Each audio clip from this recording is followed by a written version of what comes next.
You're very welcome to the Craic Rambles podcast. I'm your host, Craic Boy Mental, and on today's episode, we're going to talk about how you can de-radicalize your right-wing buddies, okay? Or even, not just your fully fledged right-wing buddies, but anybody that you're worried about, potentially going down the right-wing pipeline, like whether it be a younger cousin or a younger friend, just kind of like try and put your hand down the hole and kind of try and drag them up a little bit and show them the life and try and show them that the left isn't that bad.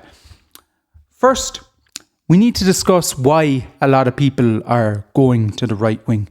And this episode might actually kind of focus more on the kind of like 15 to 50 kind of white male demographic that I feel like in the past we're kind of going more to the left but are now going to the right in the last decade. I think that's what this episode, when I'm the people that I'm referencing to, will be that category of people.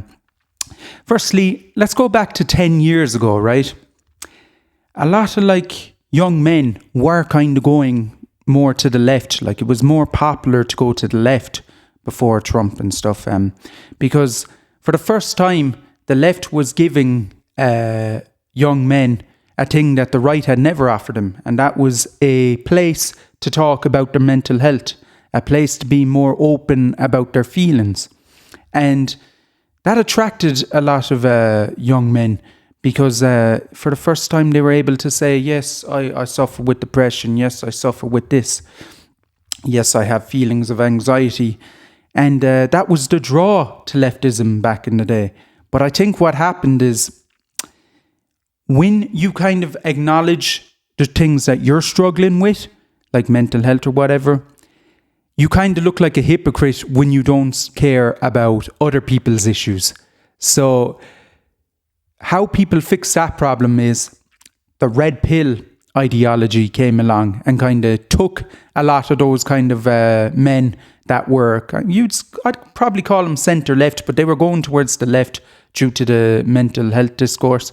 What the red pill ideology did, is it made men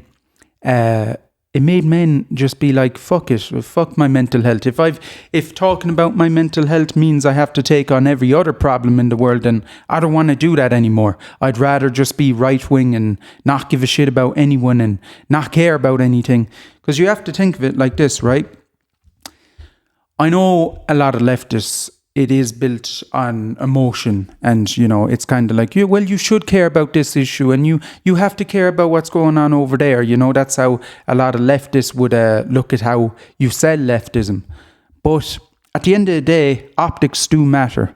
So young men, they don't think emotionally. They don't think, how can I help this person? How can I help out in that war? They think, what's best for me? This is just me being honest, telling you how these people operate, not me saying that the left are wrong. This is just how it is. So on the left, they've two potential paths. Well, you could go centrist, but who wants to be a centrist? Grow some balls and pick a side.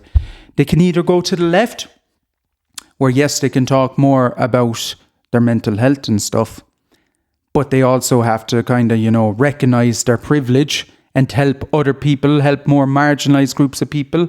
Or they can go to the right, which basically tells people, yeah, you can be selfish. You're always in the right. Everything you earned, you earned yourself. It wasn't through privilege, Any feelings of paranoia you may have towards a certain group is, valid. That's what the right offer them, as opposed to the left, where they actually have to do work and acknowledge their privilege.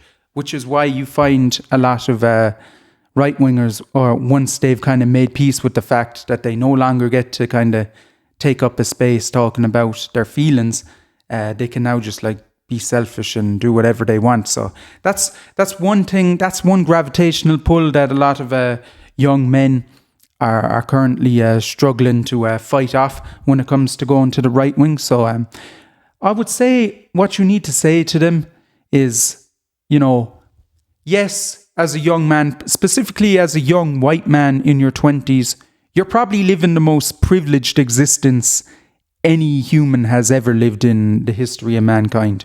especially if you're in the Western world, if you're in, the US or Western Europe, you're not in a war. Your health and quality of life is higher than it's ever been. So you are living a privileged existence, unprecedented in any other time period of life. So it's okay for you to be like, yeah, well, I don't care about anybody else's problems, because you don't really relate to those people that have any other problems because you're so privileged. So, and here's my counterpoint to that, because that may sound great. It may sound great that you don't have to care about anyone else and that you're living a privileged existence. The counterpoint is that we're all human.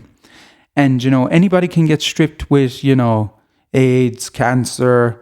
Anybody can go through a huge bout of depression, and all of a sudden you thought you were this big, strong lad, and now you're weak.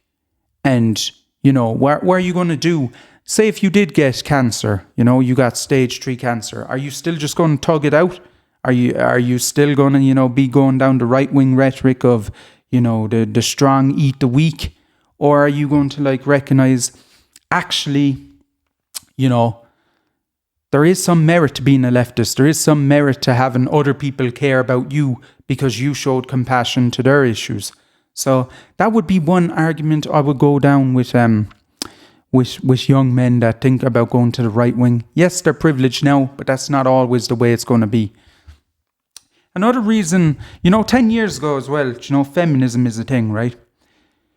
When feminism was just about, in young men's mind, when feminism was just about, supporting the girl next door you had a crush on that you fancy, they were all about feminism. When men felt they could get something out of feminism, they were all about it. Oh, I can get more women if I pretend to be a feminist.